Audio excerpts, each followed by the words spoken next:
Fuel हमारे पास होता नहीं है। वकास रियाज साहब, शिकस्त खुर्दगी की एक तारीख है वैसे कश्मीर के इशू के ऊपर, जिस तरह स्टेप बाय स्टेप हम पीछे हटें।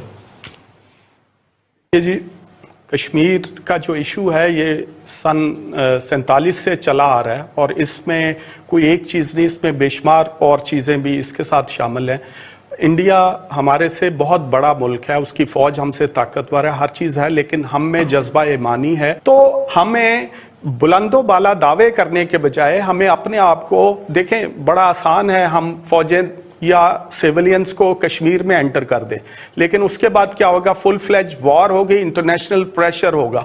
हमें अपने आप को पहले मजबूत करना है। हम आपस में तो एक दूसरे के साथ हम जो है वो पॉलिटिकल डिफरेंसेस हैं, दूसरे हैं इकोनॉमिक, हम भीख मांगते हैं बाहर से, तो हम जंग कैसे लड़ेंगे? फ्यूल हमारे पास होता नहीं है, कार्टेल्स यहाँ पे हैं, माफियाज यहाँ पे हैं। पहले हम अपने आप से लड़ लें, उसके बाद फिर हम जो है अपने से कई गुना बड़े मुल्क के साथ लड़ेंगे। भट्टी साहब, फॉरेन ऑफिस की तरफ से या किसी और तरफ से हमारे वजीर खारजा बड़ी थूके फेंकते हैं मुंह से जब खिताब करते हैं, किसी की तरफ से कोई बयान नहीं आया जी, दफ्तर खारजा की तरफ से भी नहीं आया। लेकिन मामला अब स्टेटमेंट से आगे का है। देखें कितनी बड़ी एक तजाद है, और आप कह लें कि कहने में और करने में।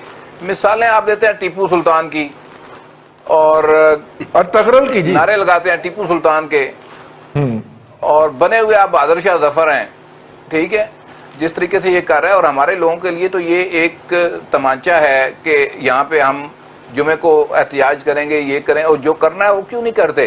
किस बात का डर है और किस बात का खौफ है? और बढ़के क्यों मारते हैं? अगर नहीं कुछ कर सकते तो उनको उनके हाल पे छोड़ दें। और ये बहादुर शाह जफर जो है यहाँ पे बैठे हुए हैं, इनको देखें, मेरी बात सुने। आप कह रहे हैं हमने डिप्लोमेटिकली ये किया, हमने ट्रंप को जाके ये कह दिया। ट्रंप इंतजामिया और अमेरिकन जो फोर्सेज हैं वो सारी स्टेटमेंट्स उनकी देख लें और उनकी सारी एक्टिविटी देख लें, वो तो इंडिया के हैंड इन हैंड खड़े हैं। तो आप उनकी खिदमत किस चक्कर में कर रहे हैं? वो शायद आज भी एक उनका ज़ुल्म खलीलजाद इधर कहीं फिर रहा होगा, मेरा ख्याल आया या आने वाला होगा। तो देखिए, आपको डिसाइड करना है, ये डिफाइनिंग मोमेंट आपके लिए है कि आप किसके खिदमतगार हैं, किसकी आप खिदमत कर रहे हैं, वो आपके साथ क्या कर रहा है। और फिर ये जो देखें, मैं तो आज भी कहता हूं कि इमरान खान आज डिसाइड कर ले जी, ठीक कि ये जो लोग हमारी तरफ देख रहे हैं, इनकी मदद के लिए इन्होंने तो कश्मीरियों को नहीं जाने दिया, उनको ही जाने देते। 1.5-2 लाख बंदा वहां घुसना चाहता था, जाने देते।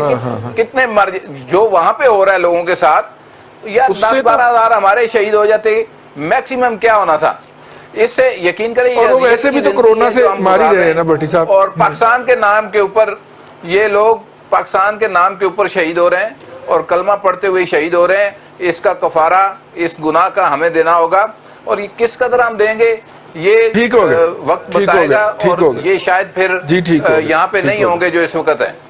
जी बिल्कुल ठीक है भाई साहब। बिल्कुल, जब बात यह है कि आप कितने नोहे कितने मरसिए मजीद पढ़ेंगे, उन्होंने तो देखें, अगर हम उनकी मदद नहीं कर सकते ना कश्मीरियों की, तो उनका हम बैक बाइटिंग या उनकी पीठ में छुरा मत घोंपें, तो छोड़ दें।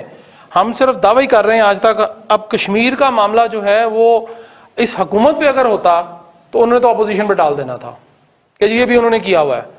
इनकी सीरियसनेस का तो ये अंदाज़ा लगा लें कि इनके अपने बयान जो है वो नहीं मिलते हैं। अभी परसों की बात है कि वो जो हादसा हुआ है, जो बड़ा सान्या हुआ है हमारा, कि वो स्टॉक एक्सचेंज में दहशतगर्द घुसे, उनको मारा गया, उसको आप देख लें कि कौमी असम्बली में बयान आया वज़ीर-ए-आज़म साहब का कुछ, और उसके बाद अगले दिन जो स्टेटमेंट आई वो कुछ और थी कि जी वो तो अफगानिस्तान से हुआ। वो कहते जी रॉ ने किया, वो कहते जी अफगानिस्तान ने किया। एक उन्हीं का वज़ीर साहब फरमा रहे हैं। तो जहाँ पे ये हालत हो रही साहब, देखें, कश्मीरी हमारे भाई हैं, हमारा उनसे खून का रिश्ता भी है, कुछ भी नहीं हो रहा। हम वैसे तो फॉरेन मिनिस्टर साहब हमारे यूं उड़ते हैं जहाज से इधर को जाते हैं और यूं उड़ते हैं दूसरे जहाज से इधर को जाते हैं। उनको पता नहीं क्यों खौफ है इतना कोरोना का। अगर जिसने मरना है रईस साहब, उसने मर जाना है, ठीक, उनको जाना चाहिए। कम से कम कुछ नहीं तो 48 मुल्क हैं हमारे इस्लामी, उनको ही मोबिलाइज कर लें खुदारा, बाकी किसी को ना करें। बाकी तो सारे काफिर लोग हैं। चले मान लिया मैंने कि जी वो खाते हैं, वो गोश्त दूसरा खाते हैं, वो हमारी तरह नहीं है, तो 48 लोगों को तो कर लें, ठीक है। आपके साथ तो कोई मेरे ख्याल 7 ममालिक भी नहीं खड़े होंगे अगर आप ये बात आज कर लें। तो ये मसला ये है रईस साहब के हुकूमत जिस तरह हमारे मुल्क के मसाइल